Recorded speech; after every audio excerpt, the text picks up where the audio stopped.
Amigas, amigos, muy buenas tardes, tengan ustedes bienvenidos una vez más a su programa La historia que quiero vivir. Los saluda con el afecto de siempre José Manuel Villalpando.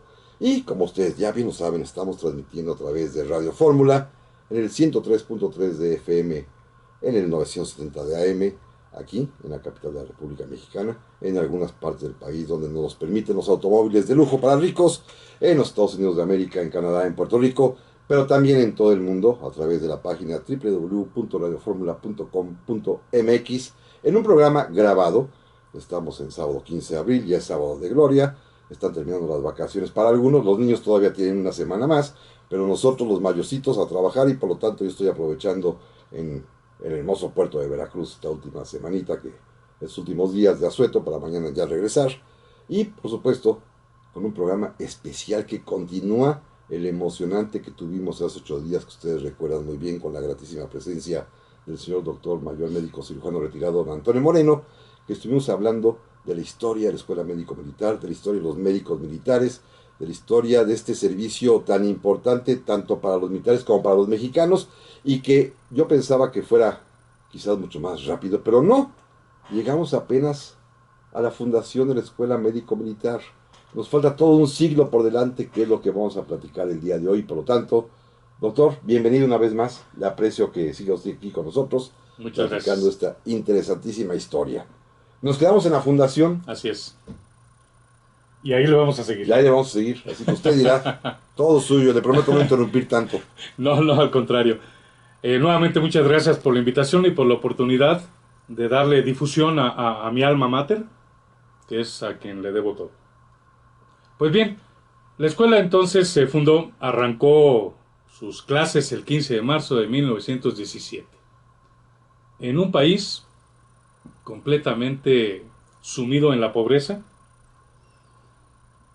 sin instituciones, con un campo sin producir, con enfermedades, sin dinero, un país en quiebra. Así arrancó la Escuela Médico Militar. Y la Escuela Médico Militar no era la excepción, también era una escuela pobre, pobre en recursos materiales, pero era muy rica en recursos humanos, y ahí fue realmente el filón de donde se agarró la escuela para poder dar todo su potencial.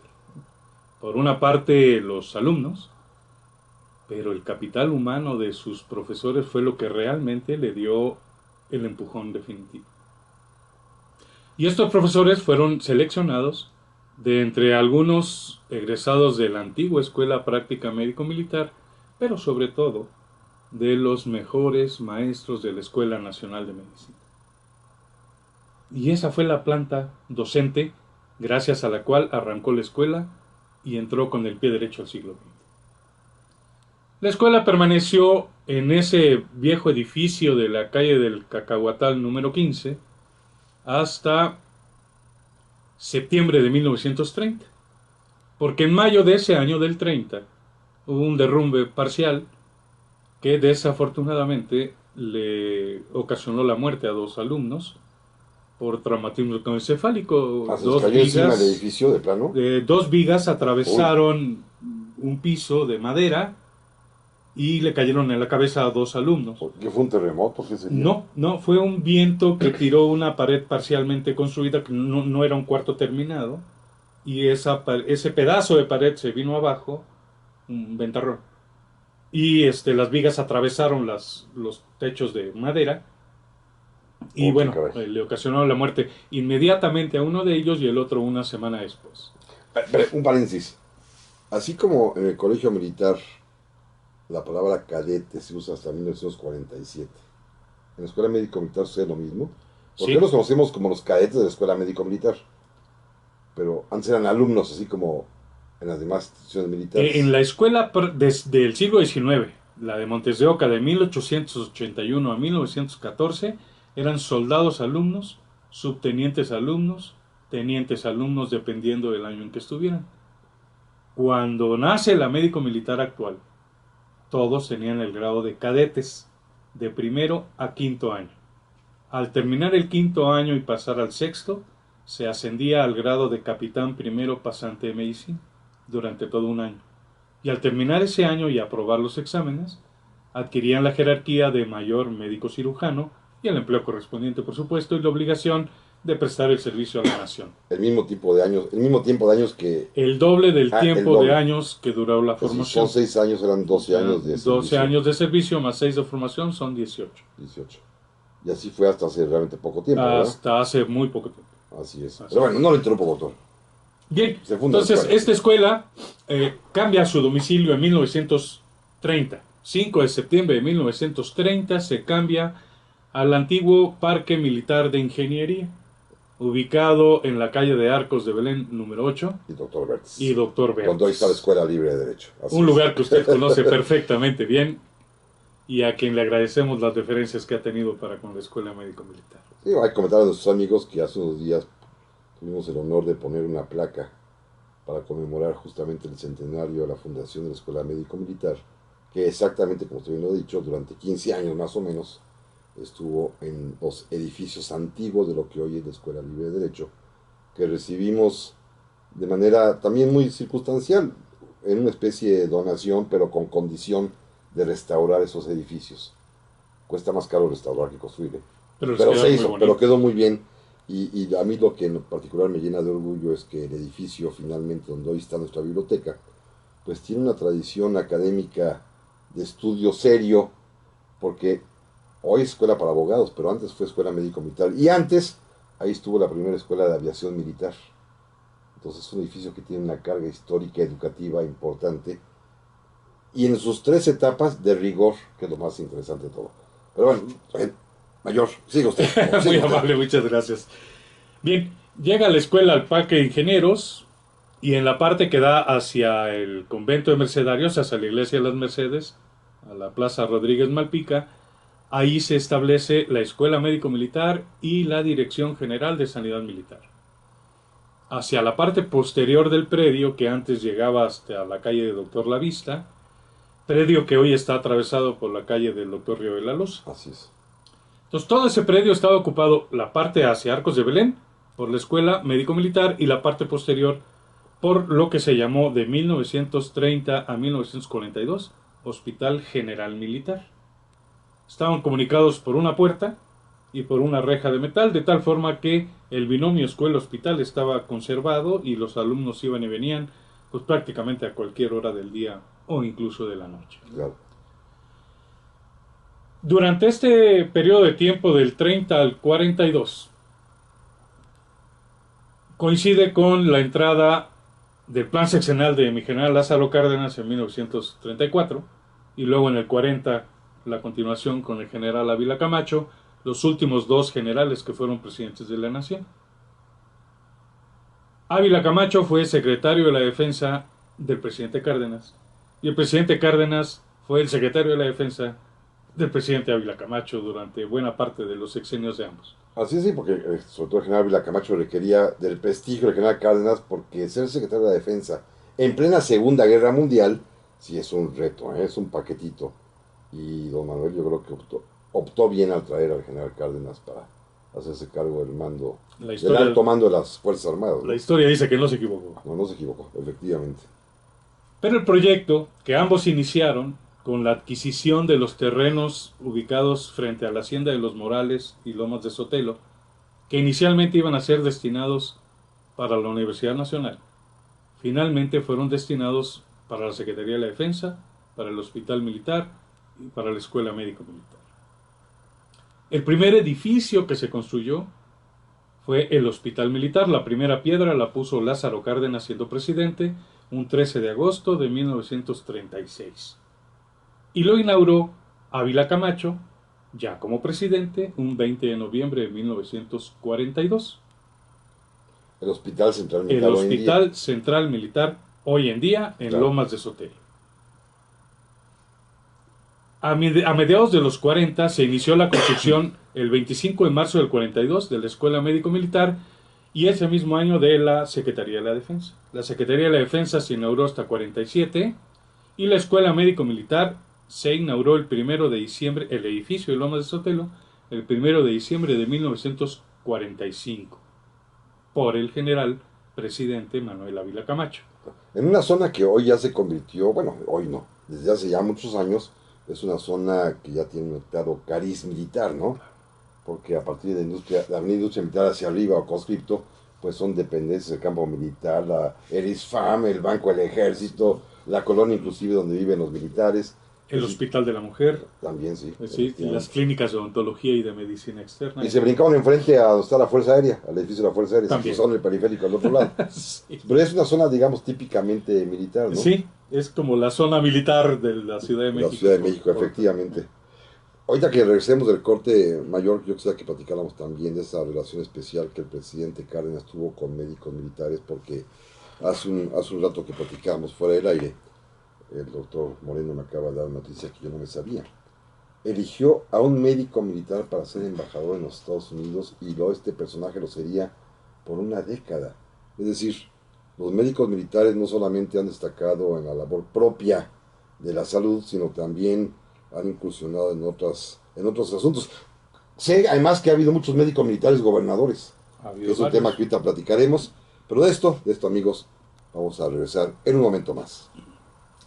Amigas, amigos, estamos aquí de vuelta, este segundo bloque del día de hoy de la historia que quiero vivir en un programa especial grabado con motivo ya de los últimos días de asueto, esta semana mayor de este año, pero con la gratísima e interesante presencia del doctor Antonio Moreno, mayor médico cirujano retirado, especialista, historiador, quizás el más importante actualmente de los servicios militares mexicanos y de la Escuela Médico Militar, con quien estamos platicando en una charla que se ha convertido en una especie de plática, que traíamos un tema inicial, pero ha desviado por muchas otras caminos colaterales, porque todo esto está lleno de historia. Y bueno, estábamos justamente, le quería yo preguntar sobre este personaje, este médico militar que el general Cárdenas pues lo saca, yo creo que de la consulta y lo manda a la embajada, pero resultó ser un gran embajador. Excelente. Es don Francisco Castillo Don Francisco Nájera, ¿no? Castillo Nájera. Y platíquenos, ¿el qué? Francisco Castillo Nájera era egresado de la Escuela Nacional de Medicina. Y en la Revolución se dio de alta como médico militar. Y llegó a alcanzar la jerarquía de general brigadier. Fue incluso director del Hospital Militar de instrucción. Y en los años 30, ya durante el sexenio de Cárdenas, precisamente es el general Cárdenas quien lo envía a los Estados Unidos como embajador plenipotenciario. ¿Pero era su amigo, lo conocía o qué sería? ¿Qué habrá pasado ahí? Yo creo que indudablemente debe haber habido una relación estrecha. No tengo yo el antecedente, no he leído claro el antecedente, pero es lo único que explica el hecho, ¿no? Y lo mantuvo ahí durante todo el sexenio. Y le tocó capotear la expropiación petrolera, ¿no? Claro. Los avatares diplomáticos que no me puedo ni imaginar cómo se pusieron en Washington a raíz de la expropiación petrolera y todos los intereses económicos en juego. Pero además lo ratifica el presidente Ávila Camacho. Lo ratificó Ávila Camacho y regresó a México hasta 10 años después, ¿no? Qué barbaridad. Sí, es un personajazo y había sido ya antes presidente de la Academia Nacional de Medicina de México. Pero nunca había sido diplomático. No, nunca había sido diplomático. Bueno, es el caso de esos extraordinarios que a veces suceden, de personajes atípicos que logran hacerla muy muy bien en una profesión que no conocen, porque México está al revés, y en realidad siempre estamos experimentando y de manera espontánea hacemos cada cosa, pero haberle atinado y haber encontrado quizás a un hombre que resultó ser verdaderamente diestro en la función diplomática a la que se le mandaba, en un momento además vital para la historia, no solamente del país, de toda América y mundial, pues sí es un hallazgo afortunado. Sí, es un garbanzo de libra, porque fue la expropiación petrolera en los últimos años de la década del 30 y luego la Guerra Mundial. Claro, por supuesto. Y ahí estuvo don Francisco. Otro personaje vinculado estrechamente a Lázaro Cárdenas es Federico Gómez. Hay un hospital con ese nombre, ¿no? Sí, el doctor Federico Gómez Santos egresó de la Escuela Médico Militar en 1921. Y ¿Es el Instituto de Pediatría? Él fue el artífice, digamos, del instituto, no, del Hospital Infantil de México, Federico Gómez. El Instituto Nacional de Pediatría, digamos, que se fundó como consecuencia de una escisión que hubo de ese hospital fundado por Federico Gómez, pero este se fundó hasta 1970-71 por otro médico militar, Lázaro Benavides Vázquez. Por ahí leí que, aparte del pediatra de Cuauhtémoc Cárdenas, Exactamente, del Federico niño Gómez, Cuauhtémoc. del niño Cuauhtémoc, era el pediatra del niño Cuauhtémoc, de los primeros pediatras que había en México, ¿no? es una Pediatras especialidad como realmente tales. reciente entonces. De hecho, las especialidades en México en la primera mitad del siglo XX estaban todavía en ciernes. Hay un doctor civil, don Mario Toruela, que fue el primer pediatra formado en Francia. Él y Federico Gómez, formado en Estados Unidos, fueron realmente los iniciadores de la pediatría mexicana. Pero el que estaba cercano al presidente era don Federico, y él fue el que organizó y creó el Hospital Infantil de México. Obviamente con el apoyo del presidente. Por supuesto. Y se llevó consigo... Que es lo triste de este país, ¿verdad? Que solamente el cercano puede hacer cosas. Ay, pues esperemos que siga habiendo gente cercana. No, Porque... esa es la fortuna. Sí. Que ha habido gente cercana que logra hacer grandes cosas, ¿no? Y con fines verdaderamente filantrópicos, porque el instituto, el Hospital Infantil de México, bueno, era una necesidad social impostergable. Además, el Seguro Social, que finalmente se crea en el 43, siendo ya secretario, el primer secretario de Salubridad y Asistencia que hubo en el país, Gustavo Vaz, que también es médico militar. También es médico militar, no egresado de la escuela, es egresado de la Nacional, pero con el grado militar porque fue de los primeros profesores que tuvo la escuela, profesor de cirugía por ahí de 1920. Y ya para entonces había sido médico militar en las fuerzas de Zapata, gobernador del Estado de México. Así es, todo un personaje también, ¿verdad? Un personaje. En ese momento era ya coronel médico cirujano.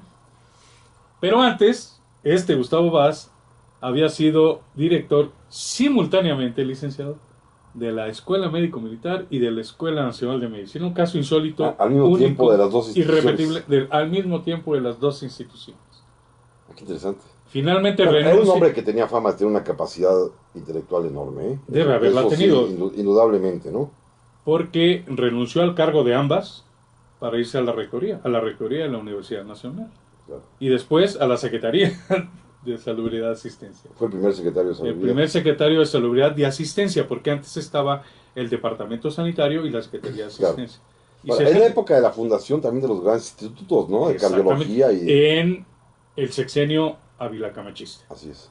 Sin embargo, la concepción, y es hacia donde quiero dirigir mi comentario, la concepción de la seguridad social en México se deriva de la atención a los militares y a sus familias que ya tenía años dándose dentro de las Fuerzas Armadas. Tanto Ávila Camacho como Lázaro Cárdenas eran militares y conocían perfectamente bien esta seguridad social que se le brindaba al soldado y a sus familiares. Bueno, desde antes, ¿verdad? Déjenme hacer un paréntesis. Yo recuerdo que ya desde la época de Madero se fundan unas instituciones que son las escuelas de hijos del ejército, que eran especialmente para hijos de soldados, que inclusive tenían ahí mismo internado los alimentos, las clases, servicio médico interno, para atender a los, no sé si serían los huérfanos de los soldados o hijos de ejército simple y sencillamente, pero es un primer concepto inicial de seguridad social, ¿no? Que finalmente se cristaliza hasta los años 40 a nivel nacional con la fundación del Instituto Mexicano del Seguro Social, ya por Ávila Camacho. Pues eso es algo bien interesante. Sí, es muy interesante. Entonces, en realidad es replicar el esquema militar. Claro, que ya probado, ¿no? Un esquema que probó ser exitoso, digo, con sus asegúnes, por supuesto, porque pues el país tampoco estaba verdaderamente en jauja, ¿no? Claro, por supuesto. El país durante toda la primera mitad del siglo XX estuvo recuperándose de las guerras de la Revolución. Oye, ¿y la Escuela Médico Militar cuándo se pasa a Lomas de Sotelo? Porque además usted es autor de un libro sobre el tema. Sí, muchas gracias. Se pasa el 1 de diciembre de 1945. Y hay una pieza fundamental ahí, el doctor Ignacio Sánchez Neira, que fue el director general de Sanidad Militar, tanto con Lázaro Cárdenas como con Ávila Camacho. También de esos personajes transeccionales raros en nuestro país. Claro. ¿No? Que él fue artífice de tanto del Hospital Central Militar como de la escuela. Y la modernización, cuando se inaugura el hospital, pues fue el primer hospital vertical que hubo en América Latina y el mejor equipado en ese momento. Sí, es cierto. En México los hospitales eran todos hacia lo largo, ¿verdad? No, eran, Horizontal. digamos, horizontales.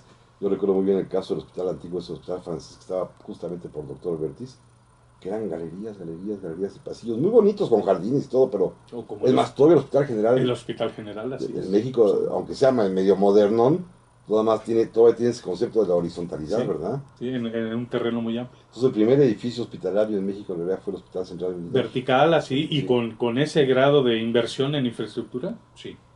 Ah, caray, pues eso es muy interesante. Sí, sí, sí. En su momento fue quizá el primer hospital de América Latina, ¿no? Sí, actualmente hay Por todos muchos lados, claro, otros, por sí, supuesto. sí. Pero en ese entonces, año 42, sí. Y tiene la vecindad de la escuela. Es que siempre desde su origen, la escuela estuvo primero dentro del hospital y luego separado por una calle nada más. Hasta Claro. la fecha es una calle la que lo separa, ¿no? La idea es Unos que cuantos metros. tengan la oportunidad de una vez ahí mismo de El estudiar y famoso binomio escuela-hospital que no se puede disolver. para poder Que practicar. eso es una de las grandes ventajas formativas del médico militar de México. Sí, porque los demás médicos, con todo el respeto que merecen, no tienen hospital a la vuelta. Pues el problema es que se tienen que desplazar los muchachos, ¿no? Sí, No desayunan por el desplazamiento, les cuesta el camión, el metro, lo que sea, en fin. Y el tiempo. es El un muchacho choque. acá camina y en 5 minutos está en su salón. Es una De un maravilla, lado a es otro, una claro. maravilla. Bueno, y a ver, platícanos ahora sí, es tema de su libro, la historia de esta escuela, sí, porque ya vi que usted tiene por ahí un librito sobre este asunto, así que nos da oportunidad de platicar sobre la historia de esta escuela ya en los últimos 60 años en realidad. Esta escuela de Lomas de Sotelo 1, le llamo yo, duró ahí de 45 a Perdón, 75. uno porque ya hay la dos ahorita, ¿verdad? Ya La sea, 3, hay ya la tres. tenemos la 3 en el mismo lugar y en el mismo predio. Bueno, lo cual indica que el gobierno de la República en sus diversos momentos Ha invertido. ha invertido en la escuela médico-militar, Así es. ¿verdad? Así es. Bueno, y se pasó a la escuela, empezó a funcionar. Empezó a funcionar en diciembre de 45 y ahí permaneció hasta 75. Y fue una etapa del país donde se consolidan el sistema de residencias e internado en México, porque antes no había. Entonces, los egresados de esta escuela fueron los que estuvieron inmersos en ese nuevo sistema de formación de Claro. especialistas. Nosotros vamos a volver en un momento más. ¿Cómo no? Ya estamos aquí de vuelta, amigas, amigos, este tercer bloque del día de hoy en este programa especial grabado, en el que estamos hablando con el doctor Antonio Moreno sobre los médicos militares, la escuela médico-militar y su importancia en la historia de México. El doctor, lo interrumpí, estamos empezando ya la estancia de la escuela médico-militar en su nuevo edificio, claro, en 1946, 45, allá en Lomas de Sotelo. Bien, este edificio fue muy importante. Como comenté, a los egresados de este plantel en esos años les tocó la implantación por primera vez en el sistema médico-militar del internado y residencia hospitalaria en 1947. Y se empezaron a formar especialistas como subresidentes, residentes y jefes de residentes, tanto en cirugía como en medicina. No había más. Posteriormente, en 1970, se crea la Escuela Militar de Graduados de Sanidad y con esa se homologa el sistema de especialización con el resto del país, sobre todo alineados con la Universidad Nacional. Y entonces ya se crean las residencias como actualmente se conocen, de cirugía general, de ginecobstetricia, de pediatría, etc. En este plantel sucede algo muy curioso y es algo que debe destacarse. Viene el sexenio del licenciado Luis Echeverría del 70 al 76. Recordará usted, licenciado, la activa participación en la vida pública de México que tuvo doña Esther. Doña María Esther Zuno Echeverría, así como no. Exactamente. Y a ella le tocó subirse a la ola del feminismo a nivel internacional. Y Sí, el país... Porque en 1972 también fue el Año Internacional de la Mujer. Así es. Y México pues no fue la excepción. De tal forma que en 1973 se ordenó, siendo secretario de la Defensa el general Cuenca Díaz, Hermenegildo, se ordenó que se admitiera personal femenino en la escuela médico-militar. Ya desde aquel tiempo. Así es, ya tienen Porque en las Fuerzas Armadas y en el resto de las escuelas militares no tiene más de una década, ¿eh?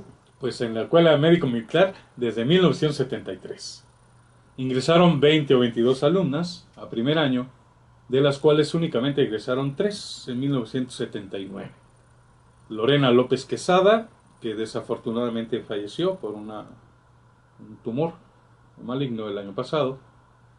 Tenemos a Xochitl Herrera Núñez, ya retirada, y a la primera mujer mexicana en alcanzar el grado de general brigadier médico cirujano, Clementina Espínola Cetina, perteneciente a esa generación de 3 primeras muchachas que egresaron en 1979. Y como dicen el refrán, les da uno la mano y se toman el pie.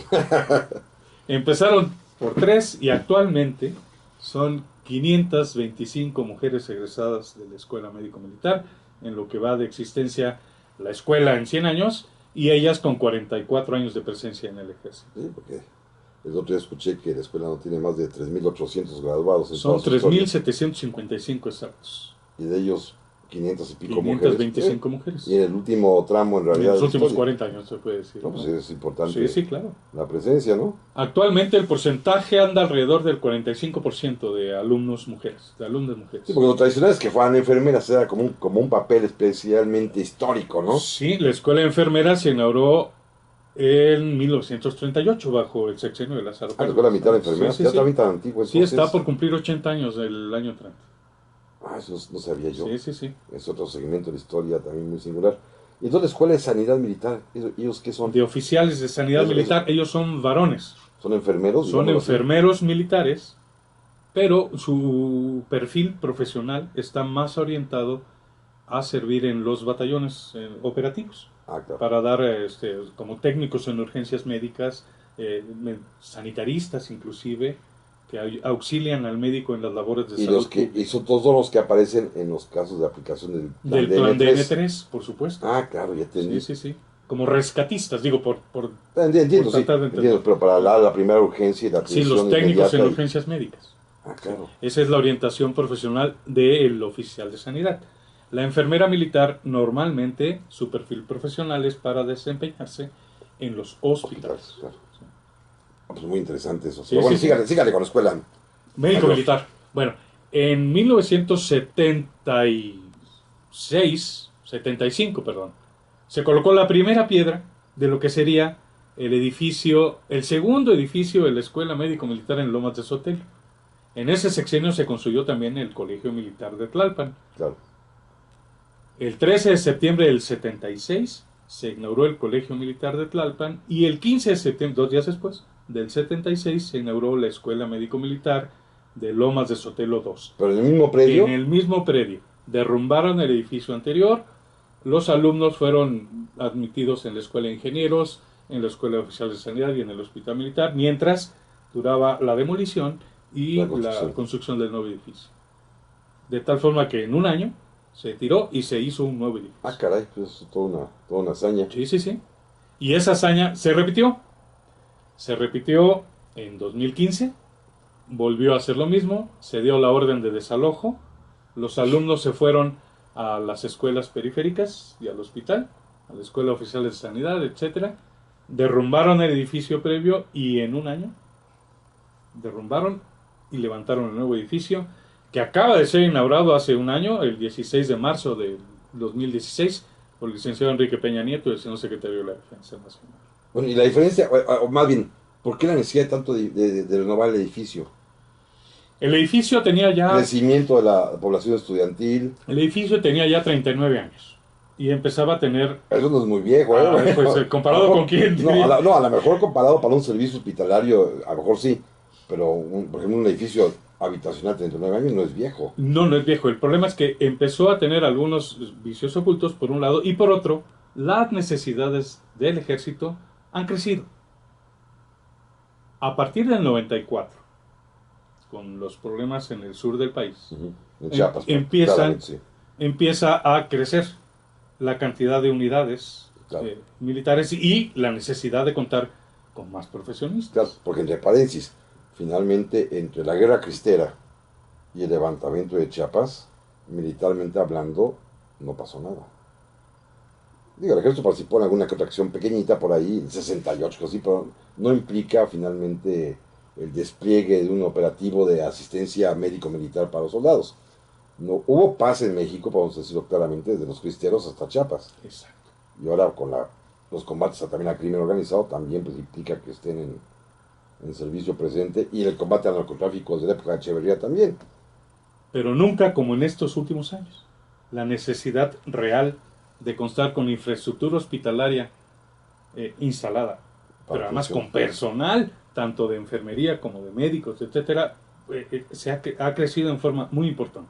Bueno, es que tampoco nunca, como antes, México tuvo, valga el ejemplo tonto que voy a decir, pero tantos soldados, a pesar de que somos el país que tiene menos soldados porcentualmente hablando que cualquier país de América Latina. Pero nunca había crecido tanto la Fuerza Armada, efectivamente.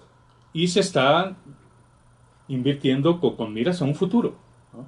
Porque difícilmente esta situación va a tener un retroceso. Me refiero a la necesidad de personal. Claro. Entonces se tiene que invertir a largo tiempo pensando en necesidades futuras.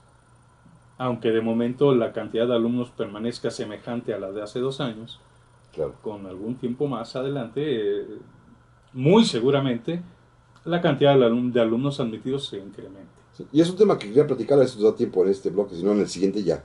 La participación de los médicos militares mexicanos en otro nivel, no tanto el militar. Justamente ya tocó el tema, el plan de N3, pero también en ciertos puestos de trascendencia para la salubridad y salud general de los mexicanos hayan sido definitivos. No hay personajes de primera línea. Yo simplemente recuerdo al doctor Jesús Cumate, para empezar, del cual me gustaría que ahorita que pudiéramos también hablásemos un poquito de esta otra parte de los médicos militares, porque desde siempre, independientemente pues del servicio propio del ejército, pues han estado en varias comisiones y actividades que tienen que ver con la salud general del pueblo de México, ¿no? Así es. Y sobre esto, ¿por dónde podemos empezar, doctor? A ver, platíqueme algún punto para empezar a comentar antes del corte. A mí me gustaría empezar por la salud pública. A ver. Uno de los primeros sanitaristas que hubo en México, el doctor Márquez Escobedo, que también fue director, por cierto, de la Escuela Superior de Medicina Rural del Instituto Politécnico Nacional, él fue de los pioneros de la salubridad pública en el país. Y luego le siguieron la escuela otros como el doctor Guillermo Suárez Torres, a quien fue colaborador muy estrecho de don Rafael Moreno Valle, cuando don Rafael Moreno Valle fue secretario de Salubridad y Asistencia. El abuelo del abuelo político presente famoso. Exactamente. Exactamente. Entonces, el general Moreno Valle, cuando ocupa la cartera de la Secretaría de Salubridad y Asistencia en ese entonces, se llevó, entre otros, a ese doctor Guillermo Suárez Torres con él. Y ellos fueron los que diseñaron y coordinaron también la campaña antipalúdica de los años 60. Que había es todo un tema, camionetas amarillas por todo el país.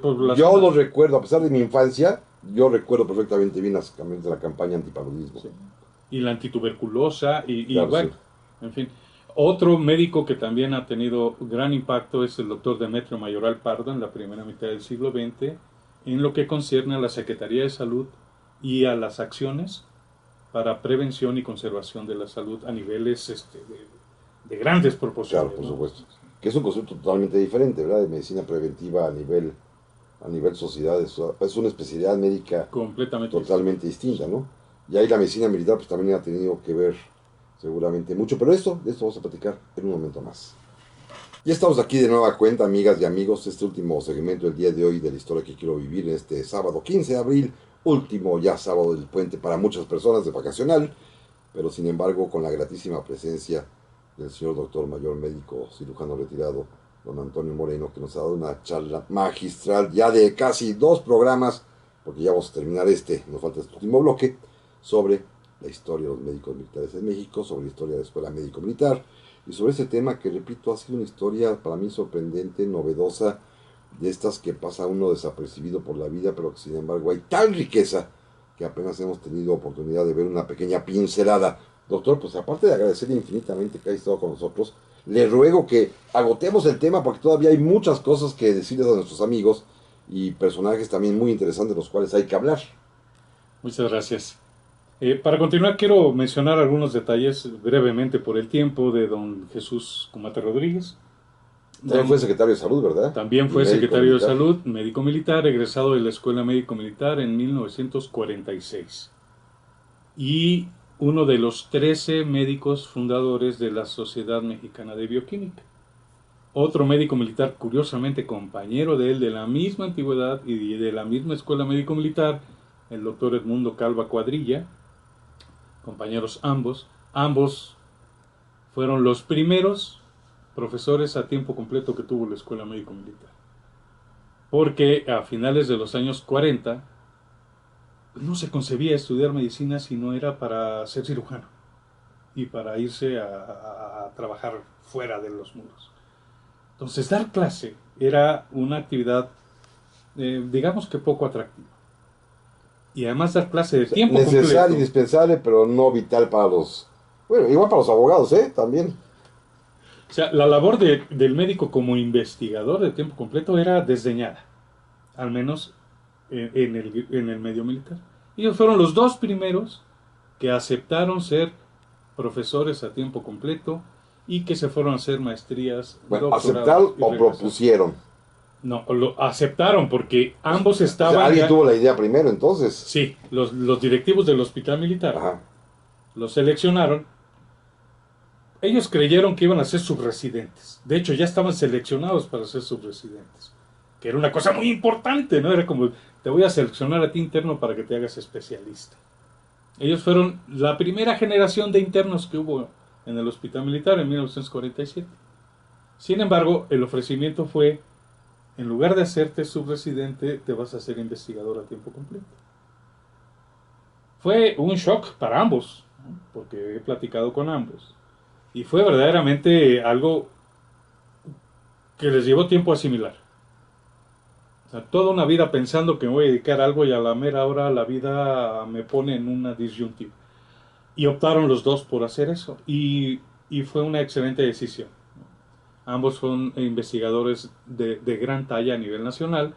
Y el doctor Kumate, bueno, el doctor Kumate ha sido, aparte de pilar fundamental en el mismo Hospital Infantil de México, en la Secretaría de Salud, encargado de políticas sanitarias que revolucionaron la salud en México.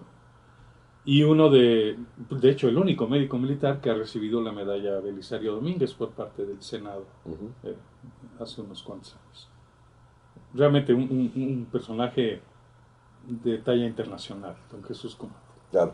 Bueno, los médicos militares, decía usted hace un momento, se caracterizan también por las fundaciones, instituciones. Sí, las instituciones de salud en México se empezaron a fundar en los últimos años de los años 40 y primeros años de la década de los 50.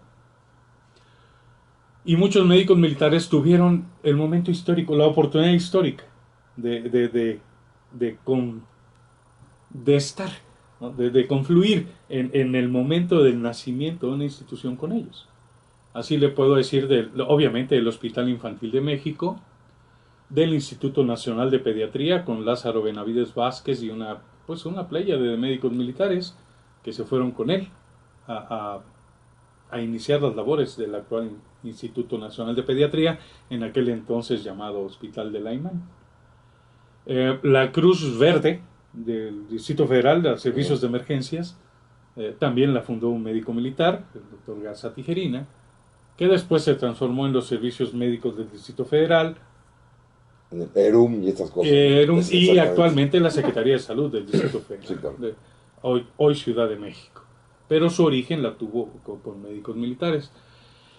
¿Qué otras? Las sociedades, por ejemplo, la Academia Mexicana de Cirugía, que es el órgano consultivo del gobierno federal en materia quirúrgica y que es la contraparte, digamos, el contrapeso de la Academia Nacional de Medicina en cuanto a la especialidad se refiere. Los fundadores, pues el primer presidente fue un general, el general Gonzalo Castañeda Escobar, y ha habido 7 más generales, 7 más médicos militares, algunos generales, otros técnicos coroneles, expresidentes de esta Academia de Rancho Abolengo Académico en México, como son el doctor Gustavo Gómez Azcárate, el doctor Luis Rivero Borrell, el doctor García Carrizosa, el doctor Fernando Torres Valadez, el doctor Humberto Hurtado Andrade y el último de los presidentes, el doctor Ángel Porfirio Cervantes Pérez. Y esos han sido los 7 militares presidentes de la de cirugía. Otro médico militar muy connotado, maestro mío, el doctor Octavio Ruiz Esper, él se formó como cirujano en el Hospital Militar, fue jefe de residentes en el año 68-69 y tuvo la oportunidad de irse 4 o 5 años a la Universidad de Minnesota a hacer cirugía de trasplantes. Y regresó y fue el pionero de los trasplantes tanto en el Hospital Militar como de los trasplantes de niños en el Instituto Nacional de Pediatría, porque había muchos militares en el Instituto Nacional de Pediatría. Otro gran cirujano militar, graduado en 1962, el doctor Alberto Peña Rodríguez, fue jefe de cirugía del Instituto Nacional de Pediatría y actualmente es uno de los cirujanos pediatras más afamados a nivel mundial, radica en Estados Unidos, tiene muchas obras escritas, muchos artículos científicos escritos y técnicas propias diseñadas para malformaciones congénitas de los neonatos. Es una autoridad a nivel mundial en cuanto a cirugía pediátrica se refiere. ¿Qué otras instituciones? Bueno, prácticamente todas las sociedades médicas de México de oftalmología, de oncología, de cirugía general, la sociedad que usted me diga, hay metidos médicos militares tanto en su formación como en sus actuales mesas directivas, ¿no? En ortopedia también, desde el siglo XIX prácticamente la ortopedia nació en la cirugía militar con las amputaciones y se consolida en el siglo XX con Rafael Moreno Valle, el abuelo. Que se fue en los años 40 a Nueva Orleans a hacer ortopedia precisamente y regresa y empieza a consolidar los servicios de ortopedia. Entonces, pues reciente Hospital Central Militar. Claro.